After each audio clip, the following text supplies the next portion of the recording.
Yes, very good morning to all of you and welcome to the another session on basic concept of rotating machines. And in this section, we are going to see two-pole elementary machine.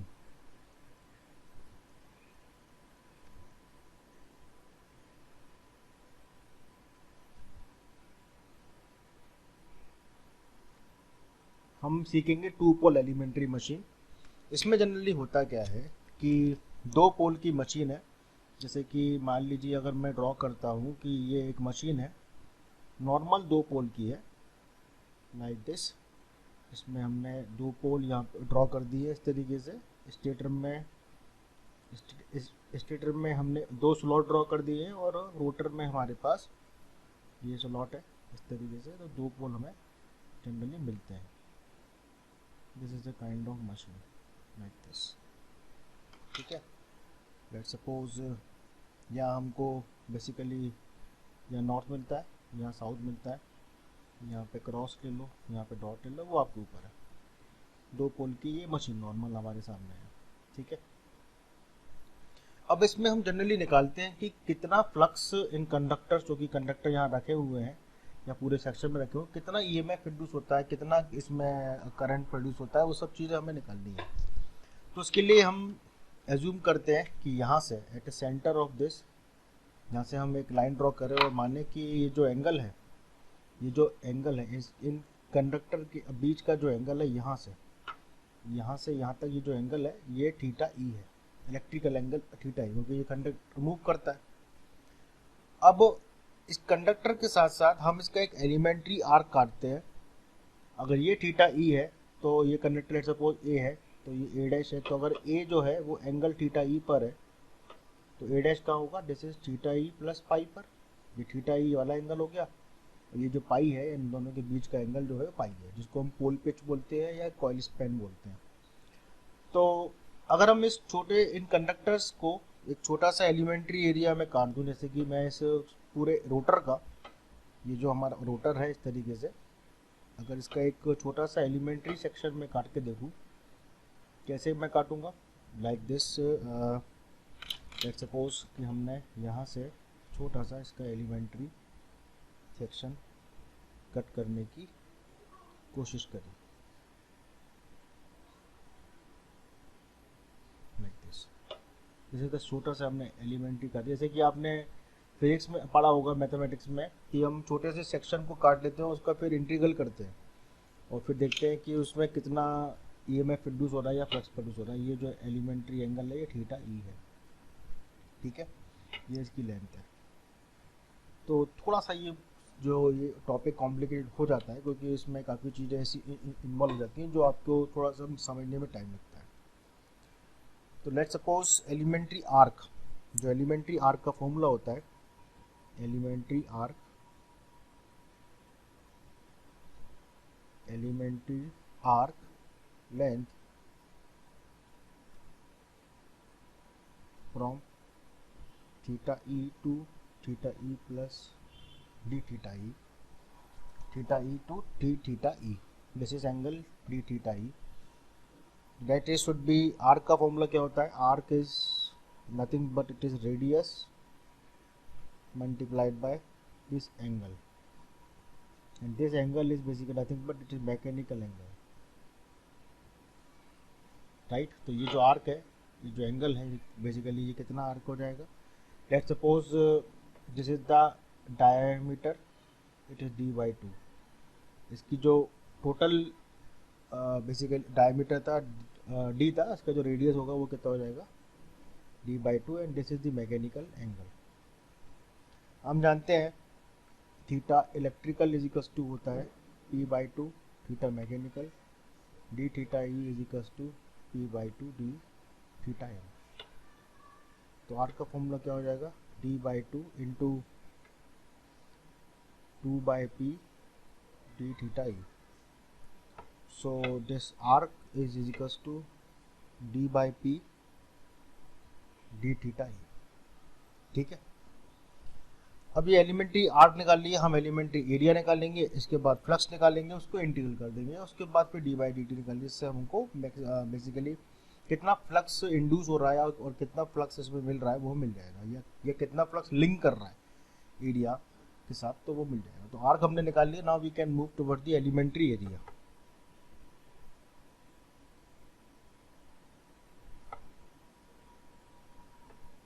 Between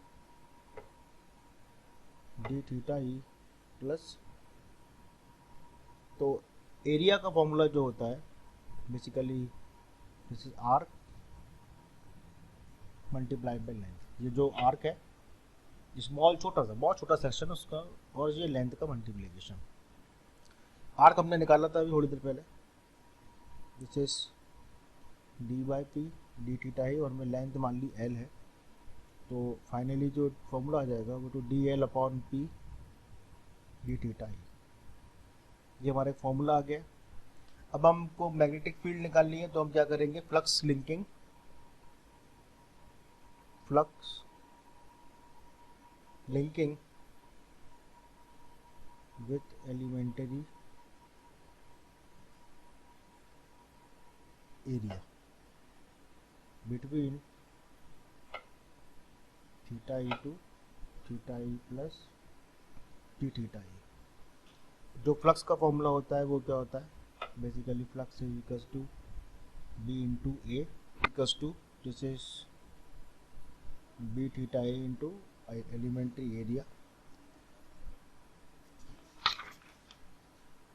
इसको हम solve कर लेंगे, that will come out to be this is d phi is equals to B m, it is sine theta e into this elementary area into it is क्या हो जाएगा, ये b m sine theta e into dl upon p d theta e, then d phi it comes out to be bm dl upon p sin theta e d theta e। उसके बाद हम इसको integral कर देंगे, फिर हमको flux मिल जाएगा उसका D five by D T, उससे हमको उस कंडक्टर में कितना ईएमएफ इंड्यूस हो रहा है वो मिल जाएगा। तो ये एक अप्रोच है, मैथमेटिकल अप्रोच है कि फ्लक्स में कंडक्टर में कितना ईएमएफ इंड्यूस हो रहा है वो निकालने की, जो कि थोड़ी सी कॉम्प्लिकेटेड होती है, लेकिन आप धीरे धीरे इसको समझ जाएंगे। नेक्स्ट टॉपिक हमारा जो आता है वो इसके जस्ट बाद है, ये मुझे समझाना था, इसके बाद जो टॉपिक मेरे को आपको समझाना है जो कि आपके फाइनली मेन सिलेबस का कंपोनेंट है और इम्पॉर्टेंट है, जिसको हम बोलते हैं कॉर्डिंग। जैसे शॉर्ट पिच कॉइल और corded coil, that is short pitch coil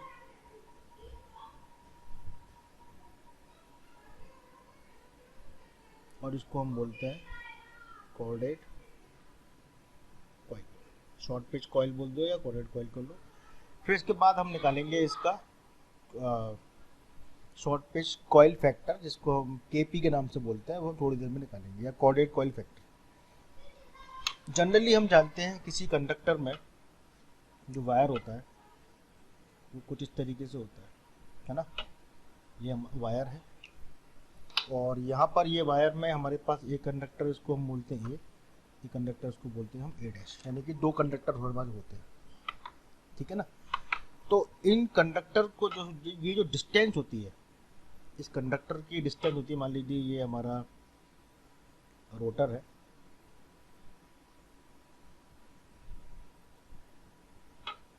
तो ये स्लॉट्स हैं इसके अंदर, जो कि जनरली आपको देखने को मिल जाते हैं इस तरीके से।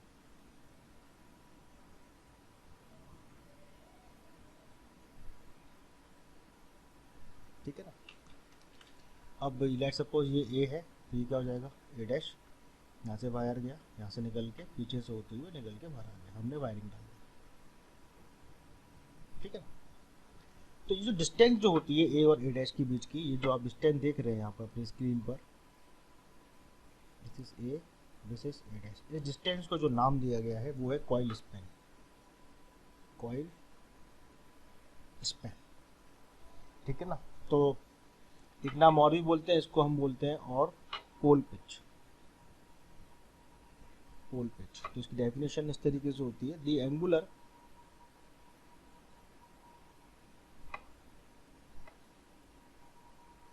Distance between two coil sides, definition, ठीक है ना। आपको बोला जाए if coil span is equals to 180 degree electrical,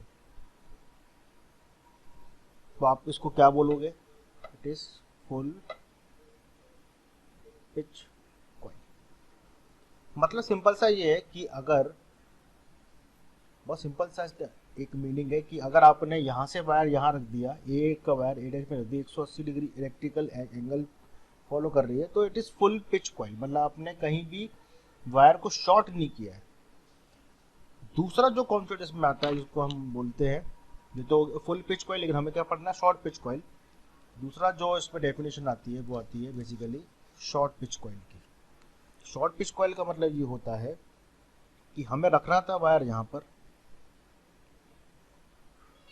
हमने वायर कहाँ रखा, कुछ एक स्लॉट पहले, हमने ये वायर को एक स्लॉट पहले रखा, ठीक है ना।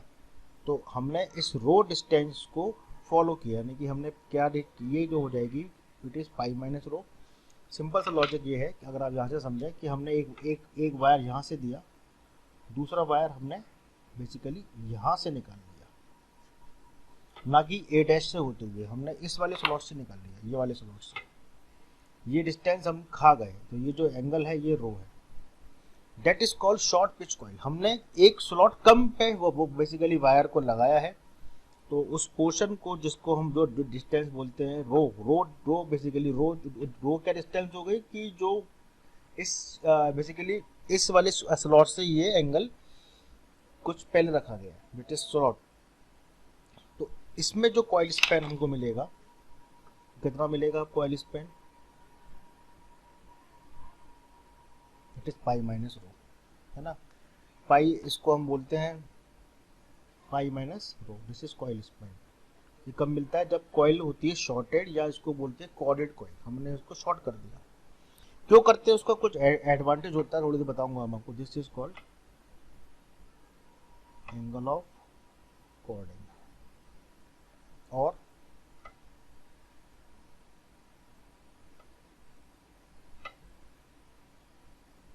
एंगल ऑफ शॉर्ट पिच, ठीक है ना।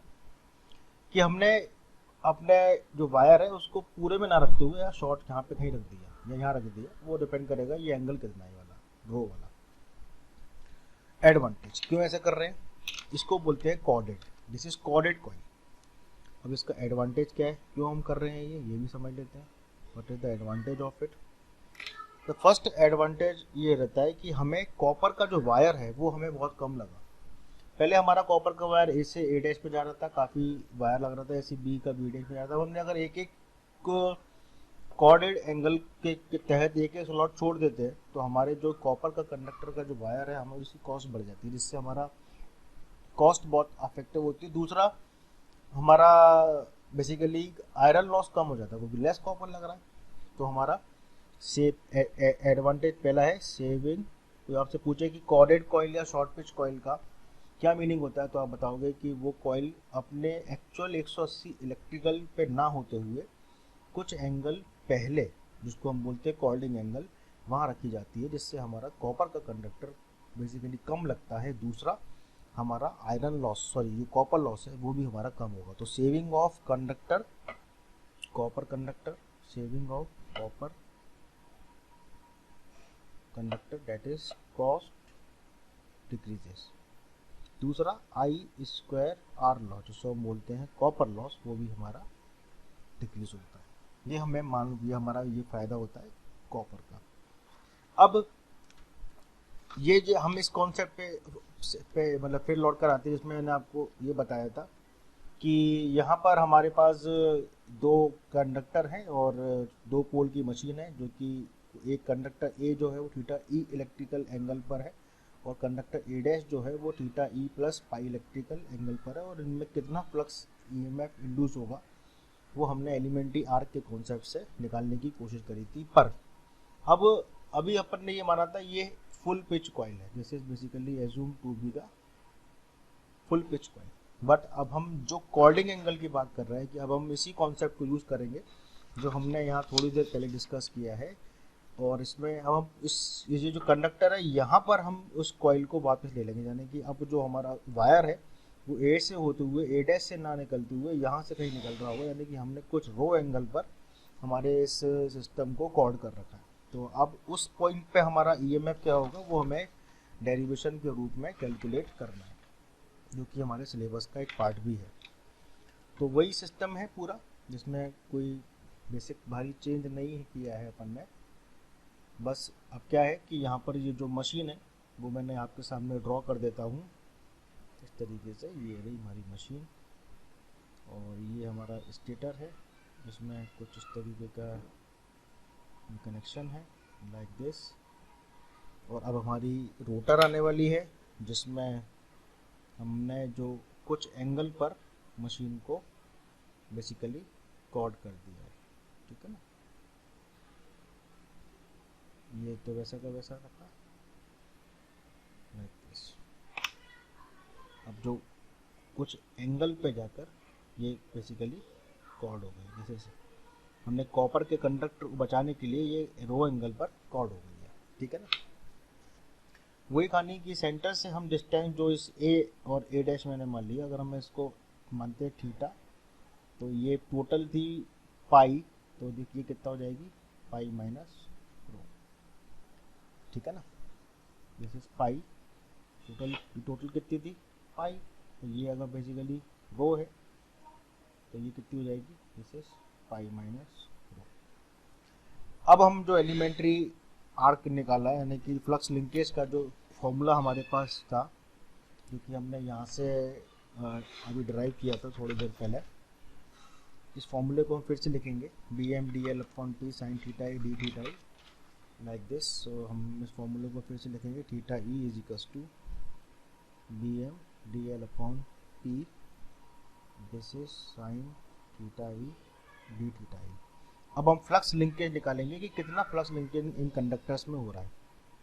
तो यानी कि flux basically flux linking with elementary area between theta E to, अब कितना हो जाएगा theta E plus d theta e, theta this is theta E to theta E plus pi minus rho. ये कितना हो जाएगा, अब ये थीटा ई है और ये बाकी कितना है, ये पाई माइनस रो, ठीक है। तो फ्लक्स लिंकेज जिसको हम बोलते हैं कॉर्डेड कॉइल और बोलते हैं शॉर्ट पिच कॉइल, जिसमें फ्लक्स लिंकेज का कितना रेंज आ रही है थीटा ई से थीटा ई प्लस पाई माइनस रो, और हमारे पास ये डी थीटा है, यानी कि थीटा ई से theta E plus pi minus rho, it is B M D L upon P, this is sine theta e, this is d theta e. Flux chorded coil का flux निकाल रहे हैं, जिसको हम शॉर्ट पिच कॉइल का नाम दिया जाता है। इसमें माइनस के B M D L upon P बाहर ले लिया, अंदर क्या बचा, it is basically cos theta E, और रेंज हमने ले रहे हैं थीटा ई से theta E plus pi minus rho. Chorded coil this is short pitch coil, इसको हमने बाहर ले लिया, this is B M D L upon P. Integral को खोल लेते हैं, that is theta E limits को minus rho minus it is basically cos theta E. इसको सॉल्व कर लेते हैं, this should be phi C, this is short pitch coil, it is minus K P M T L upon P cos theta plus pi is basically this is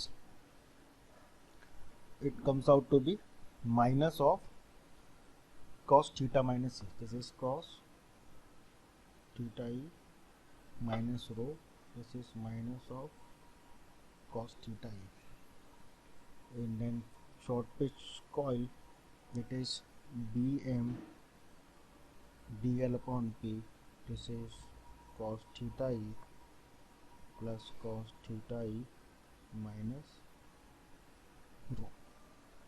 cos c plus cos d लगा दीजिए, cos c plus d upon two, cos c minus d upon two, then it is phi into SP is equals to 2 Bm dl upon P. This should be, it is cos C plus D upon 2, and it is cos C minus multiplied by cos C minus D upon 2. It comes out to be cos rho by 2. Now finally we are in a final touch of this formula. This is comes out to be phi m, and this is this should be phi m, and it should be basically cos rho upon 2. It is cos theta e minus rho upon 2, where we can say phi m is equals to 2 Bm dl upon P, right? Solve कर लेते हैं इसको. This is the basic flux linking with this elementary area. जैसे equation 1. अब हम EMF निकाल लेते हैं. ईएमएफ का जो फॉर्मूला होता है, very simple formula is there that we already know, that is flux linking. This is induce EMF,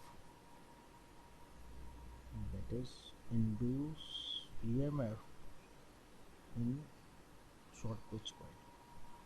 To induce EMF in corded, or we can say short pitch coil, it is corded, this is number of conductor, and the flux linking, this is SP, this is minus of NC d by dt of, this is phi m of cos rho by 2, this is cos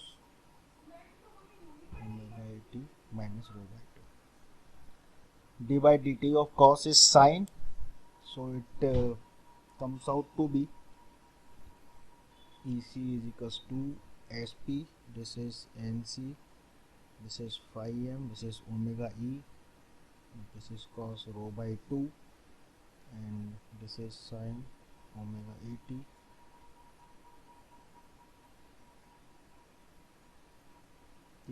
minus rho by 2.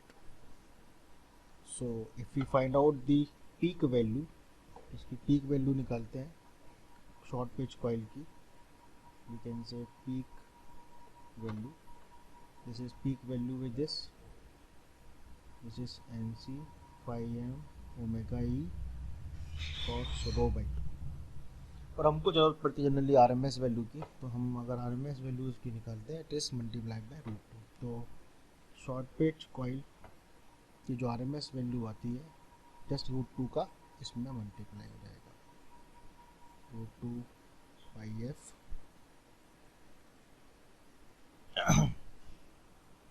It is just root 2 RMS value.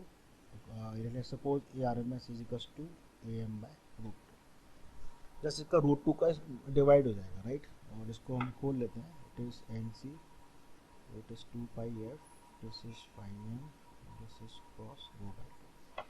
That comes out to be NC, this is phi m, this is cos rho by 2.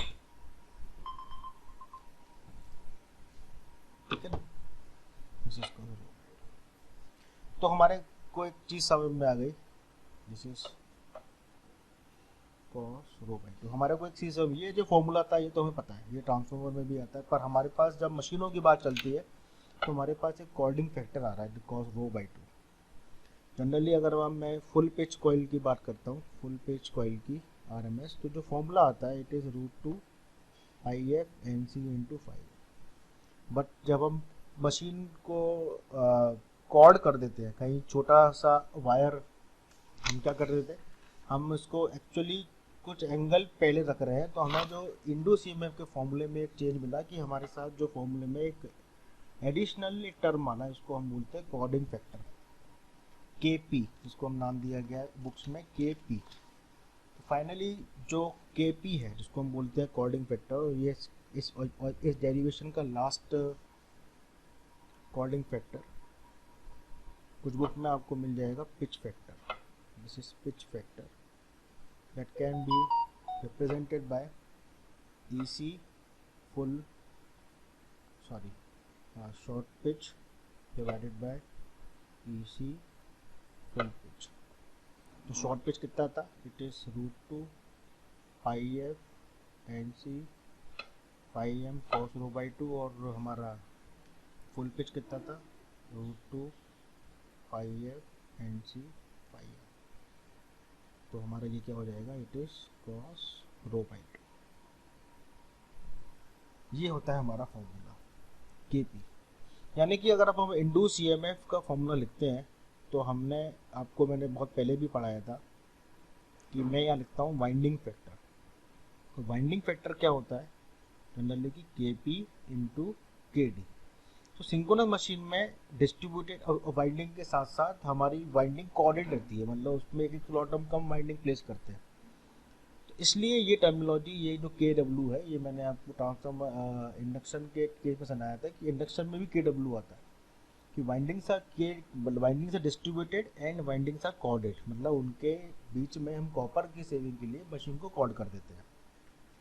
ये formula important है। इस फॉर्मूले के आधार पर कुछ numerical है जो कि हमें सीखने हैं, उसके बाद हमारा ये चैप्टर लगभग क्लोज हो जाएगा। Thank you very much, thanks a lot.